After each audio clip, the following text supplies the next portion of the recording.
Et voilà, nous voilà de retour donc au Racing Kart de Cormeilles lors de cet événement des 24 heures, grand défi entreprise. Et voilà, devant nous, Avocart en train d'effectuer son changement de pilote et la prise de pouvoir de Patrick Mantovani qui va s'élancer donc pour son relais.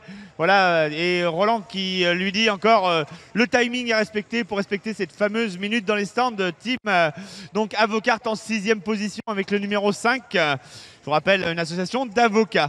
Et voilà, donc un point sur la course avec, depuis le dernier point, eh bien c'est Recma 1 qui a repris l'avantage. Tim Emmernet était repassé en tête, mais au gré des changements de pilote, puisque Tim Emmernet eh bien, possède bien sûr un arrêt de plus que Recma 1 sur donc le leader, et JMF eh bien, est en 3e position. Alors moi, ce que je vous propose, c'est qu'on aille voir justement ces teams Recma 1 et JMF qui se trouvent à quelques encablures de moi, et dans le stand 17-18, eh bien, vous allez voir, c'est très particulier car ils ont développé des systèmes, et c'est vrai qu'on va faire un petit peu un retour en arrière. On va aller vers les créateurs, je dirais, de cet événement, puisque Monsieur Cornier, qui est ici présent, que j'aperçois qui est en pleine discussion avec les gens de son équipe, eh bien, était à la base de cet événement. On l'a rappelé tout à l'heure lors du briefing, mais Monsieur Cornier, donc présent ici, que je vais l'interrompre dans sa discussion, mais on passera après vers le team Recma. Eh bien, Monsieur Cornier est avec nous. Voilà, Monsieur Cornier, donc on ne présente plus au sein des 24 heures grand défi. 19e édition, vous étiez à la base, toujours présent. C'était un défi entre copains, si je me rappelle bien au départ. Et ça a grandi, entre guillemets, avec vous, dans l'organisation toujours. C'était un plaisir d'organiser un 24 heures entre potes. Ça s'appelle le grand défi parce que la seule BD que j'avais chez moi, c'était Michel Vaillant. Et voilà, et maintenant ça a 19 ans et c'est bien, j'aime bien, c'est une belle ambiance. Une belle ambiance. En plus, le team GMF dont vous faites partie est pour le moment en 3e position. Donc, bon pied, bon oeil, je veux dire, depuis 19 ans pour être devant. Alors, des Recma avec qui vous êtes associés dans les stands, on va dire, mais qui eux aussi sont avant-postes et qui sont même leaders de la course à l'heure actuelle. Mais la bagarre, elle est belle, c'est bien, il faut de la bagarre, c'est ça qui est bien. Voilà, et donc 20 ans l'année prochaine, toujours au bon pied, bon oeil, j'imagine encore l'année prochaine. Ça va être festif, j'imagine, l'année prochaine. On va faire encore mieux que ce qu'on fait chaque année. On va réfléchir à des choses avec le RKC pour faire vraiment une belle fête. Et c'est vrai quand même, c'est ce qu'on disait depuis quand même quelques temps. Une bande de potes, 35 équipes maintenant, de l'amélioration, la télé, les écrans vidéo, enfin plein de choses qui ont grandi avec vous dans cet événement depuis que vous êtes venu au RKC. Le RKC a apporté beaucoup de choses aussi à ce 24 heures. Voilà. Et c'est vrai que maintenant, à la base, c'était Bouygues qui était bien en avant. On vous a aidé à continuer cet événement depuis, je dirais que Bouygues n'est plus officiellement partenaire de l'événement, et ils sont toujours présents bien sûr, mais on a pu ouvrir cela à d'autres sociétés et on voit le succès de l'épreuve. Eh ben, c'est très bien, plus il y a de compétition, mieux c'est. Voilà, je vais vous laisser, on va continuer, si vous me permettez de rentrer dans notre stand. On va essayer de voir un petit peu, j'aperçois quelques petite nouveauté. Alors, 19 ans, on a commencé un petit peu le show. Et à l'époque, eh bien, il n'y avait pas des simulateurs. Excusez-moi. On n'avait pas des simulateurs. Et là, on aperçoit que l'équipe JMF s'entraîne grâce à un informaticien ingénieux, je vais dire, qui a recréé le circuit du RKC. Et là, on est en train de, eh bien, comment dire, de s'entraîner dans le sens normal. C'est-à-dire que tout à l'heure, à la neutralisation, il y aura le changement de sens. Et bien là, au simulateur, le pilote est en train de prendre, je dirais, la mesure. On se croirait carrément en Formule 1 avec, bon, il y a un peu moins d'ingénieurs autour du simulateur, mais les pilotes s'entraînent. Voilà, alors on va laisser l'image parler d'elle-même. Voilà, un volant, 2 pédales et le circuit du RKC modélisé. Alors, je ne sais pas si le créateur du circuit est avec nous, mais il pourrait nous expliquer un petit peu le concept de son circuit. Voilà, non, malheureusement, il n'est pas avec nous. Et bien, je vois les gens de chez Recma qui sont présents avec nous. Allez, on va... Alors attendez, on va aller essayer d'embêter un petit peu le pilote qui va nous commenter le tour du circuit à l'envers. Alors ce simulateur, c'est bien? Ah, c'est pas mal, c'est même très bien.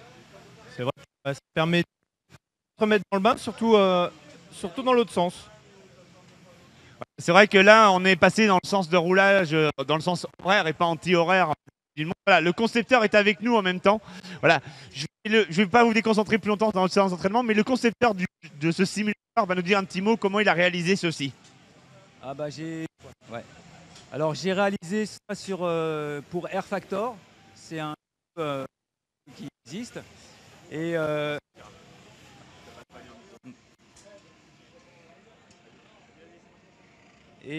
ouais. Et donc c'est avec différents logiciels qui permettent de modéliser ça. Ça prend beaucoup de temps, mais c'est vachement bien quoi. C'est rigolo. Et je vous ai présenté d'ailleurs le... Voilà, donc il nous a créé ce simulateur pour son équipe. C'est vrai qu'il nous l'avait présenté pour nous demander s'il avait le droit aussi de le faire, si ça nous intéressait de pouvoir le mettre, mais c'est vrai que c'est une infrastructure qui est un petit peu compliquée à tout gérer pour un usage, je dirais, grand public. Mais c'est vrai que le concept est quand même super novateur. Alors, il y a 19 ans, M. Cornier crée les 24 heures grand défi. Et 19 ans après, eh bien, on a le simulateur dans le stand pour s'entraîner. Et ça, c'est quand même assez magique. En parlant un petit peu de vintage, on va dire, sur le principe, eh bien, on a les gens de chez Recma, alors père et fils, si je ne m'abuse, qui étaient là dans les premières éditions aussi. Voilà, hein, ils étaient ensemble, bientôt 19 ans. Bon pied, bon oeil toujours aussi, puisqu'en tête de la course à l'heure actuelle. Alors en grosse bagarre avec le team Emernet. Ça a changé parce que voilà, ça c'est Recma 1. Voilà. Et Recma 2 qui est dixième. Voilà, alors, en plus, attendez, je vais vous donner le micro pour nous expliquer tout ça. Mais simplement, comme je le disais, la relève, les anciens, mais toujours bon pied, bon oeil, puisque Recma 2 est quand même à la limite du top 10, à l'heure actuelle 12e position avant la prise d'antenne. Alors, je vais vous laisser la parole, je vais vous demander de vous expliquer un petit peu ce que vous faites avec Recma déjà aussi pour présenter votre société. Hein. Il faut quand même dire ce qu'on fait dans la vie parce que le kart c'est comme le côté loisir. Et après, bien sûr, quelques petits souvenirs parce que je crois que c'est 4 ou 5 fois vainqueur des 24 heures grand défi. Alors qui veut prendre la parole entre le père et le fils? Alexandre, allez. Bon, bah, c'est parti. Donc oui, effectivement, à défaut d'essayer de faire du kart le week-end, la semaine on fait un peu de carrelage. Donc on est une entreprise parisienne, ça fait maintenant près de 22, 23 ans. 23 ans qu'on fait du kart. On est une entreprise familiale, comme on vient de le dire. On travaille donc avec tous les majors parisiens, à savoir Bouygues, Vinci, Eiffage, Faya et toute la clique. Exactement. Et puis pour oublier un petit peu le travail de la semaine, bah, on vient les week-ends s'amuser et faire une course de 24 heures. Alors une course de 24 heures, père et fils, pas dans la même équipe, en rivalité toute la semaine après dans le travail et sur la piste. Non, quand même pas. C'est pas tout à fait ça quand même. La preuve, comme je disais tout à l'heure, Recma 1 est premier, nous sommes 12e. Donc on est loin d'être en rivalité, mais il y a eu une époque effectivement où on était souvent ensemble, 2 et 3 ou 1 et 2, donc c'était pas mal. Mais le temps a passé. Alors je m'excuse de couper sur l'explication. Mais là, en plus, on a les images embarquées de votre carte, alors qu'ils vont être en même temps que votre interview. Donc ça, c'est le côté sympa. Alors, qui a pris un relais déjà dans des parties encore? Personne pour le moment. Donc ça, c'est un autre pilote. Voilà. Voilà, il est juste derrière. Voilà. On va demander de venir chez Recma, qui a fait son premier relais. Alors, on a les caméras embarquées, ce que vous avez réalisé tout à l'heure. Un petit mot sur cette caméra. Qu'est-ce que vous en avez pensé? Moi, je ne l'ai pas regardé encore, donc pour l'instant, je ne sais pas. Je la verrai plus tard. Une fois que ça sera Si on la voit là, regarde. donc je sais que je me suis fait sortir un peu par un retardataire. Donc voilà, j'ai fait comme j'ai pu quoi. En tout cas, merci à toi pour ces images embarquées qui sont très très très sympas. Voilà, donc Recma, on a dit 4 ou 5 fois déjà. Vous ne savez même plus le nombre de fois que vous avez gagné. Mais là, voilà, vous êtes là pour la gagne, on le voit avec Recma, la jeunesse, la relève comme on dit. Mais la relève qui tient le flambeau du papa aussi, puisqu'on voit une ambiance quand même dans les teams entre JM avec vous, qui êtes là depuis le début. Super convivial. D'ailleurs, on a toujours les mêmes numéros. 17, voilà, 17, 18, 19, les numéros fétiches. Voilà, tout à fait. Voilà, je vous remercie. Je vais vous laisser continuer cette course parce que là c'est encore facile, on a fait à peine 3 heures, il en reste encore un peu à faire pour pouvoir rallier l'arrivée sur la plus haute marche qu'on vous souhaite, comme à l'ensemble des participants d'ailleurs. Voilà, et on voit donc Recma 2, bientôt un changement de pilote qui va s'effectuer. Allez, un petit mot du pilote avant qu'il aille rejoindre son kart, avant qu'il se concentre. Donc là c'est bientôt le changement de pilote, à ce que je vois là, on est complètement prêt équipé quoi. Voilà, on met les gants, on ferme la visière, on rentre dans sa bulle un petit peu. Comment ça se prépare dans la tête? On n'écoute plus, on parle plus. On essaie, tu veux que je te parle où? On parle plus, on essaie de voir qui panote et puis voilà, on est parti, C'est bon. Voilà, on va laisser le pilote donc se concentrer. On voit déjà quelques petites ampoules aux mains. J'ai vu met des protections pour pas avoir trop d'ampoules aux mains. Et là, le protège-côte. Voilà, alors on va faire un petit check-up juste avant, hein. Le kart n'est pas là, autrement je vous laisse courir dans votre kart dès qu'il arrive. On voit l'équipement. Casque intégral obligatoire avec la visière, donc on autorise d'avoir légèrement ouvert, mais pas plus que ça pour que l'air rentre dans le casque et pas avoir de buée pour pas gêner la visibilité. Bien sûr, la minerve. La minerve n'est pas obligatoire, fortement conseillée, ce qui évite en cas de choc d'avoir le coup du lapin. Je vais demander au pilote de se retourner puisqu'il joue le mannequin de présentation. Et on voit ici donc cette petite bosse qui est derrière, qui va donc retenir le kart en cas de choc et ce qui va permettre donc au pilote d'éviter de se faire mal à la nuque. On continue donc l'équipement, la combinaison bien sûr de rigueur, les chaussures donc de pilotage. Il faut savoir que les chaussures de pilotage ont une particularité, c'est qu'en kart, quand on fait de la compétition, eh bien on a l'obligation d'avoir des chaussures montantes ou semi-montantes. Les chaussures basses sont interdites. On passe au protège-côte. Donc le protège-côte, ça, c'est un élément qui est indispensable en kart, fortement conseillé. Voilà, je me déplace avec le pilote qui va prendre le relais. Voilà, on va le vivre en direct. Voilà, on voit le pilote qui va descendre. On va prendre un petit peu attention aux autres karts. Voilà, le pilote monte dans son kart. Tranquillement, il va s'installer, bien prendre la mesure au niveau de ses pédales et va pouvoir donc rejoindre la piste. On va les laisser donc très facilement reprendre et avoir les consignes. On ne va pas écouter les consignes d'équipe pour ne pas favoriser ou défavoriser une équipe. Et je vais essayer de me tourner maintenant vers le pilote qui vient de descendre du kart puisqu'on est sur le sujet Recma à l'heure actuelle. Voilà, on va essayer de prendre les sensations à chaud du pilote qui vient de nous rejoindre. Donc Recma numéro 2. En 12e position, donc bien remonté pour le moment. C'était comment en piste? Il fait chaud. Il fait très chaud, mais c'est pas mal. Ça glisse pas. Voilà, donc ce qu'il faut quand même bien savoir, c'est que là, pareil, on continue sur les équipements, on avait fait la petite synthèse. Voilà, le pilote qui vient de descendre, voilà, il a la minerve toujours, les gants. Les gants ont un rôle très important. C'est vrai qu'on peut présenter une paire de gants, c'est très simple. Vous voyez, il y a un petit peu de grippe à l'intérieur des gants, ce qui permet d'avoir une meilleure tenue du volant. Et ça évite aussi quand même quelquefois des ampoules. Et on voit que sur le dessus du gant, on a un petit renfort qui protège, voilà, quand on ferme la main. Pardon, voilà. Le renfort qui est ici, qui va protéger les phalanges, car souvent, des fois, dans des mouvements de volant, sur un tête à queue ou sur un choc, on peut aller taper dans le naso-panel et éventuellement s'égratigner le bout des mains. Et ça permet d'éviter quand même les ampoules. Voilà, je vais vous laisser aller vous reposer. Merci pour la fin de cette présentation des équipements. Voilà, alors le point sur le classement avant l'arrêt de cette course. Eh bien, nous avons à l'heure actuelle... Donc le team Recma 1 qui battait son plein, comme je vous l'ai indiqué tout à l'heure, suivi de team Emernet. En 3e position, eh bien, JMF. Alors on a vu que JMF était très bien équipé pour s'entraîner. ESR CTA en 4e position. Le team Alfa Romeo eh bien, étant en 5e place à l'heure actuelle. 6e, nous avions Avocart. UTC Aerospace, eh bien, qui était le leader de ce début de course, est en 7e position. Lozinger Marazzi, l'équipe suisse, pointe à l'heure actuelle en 8e position.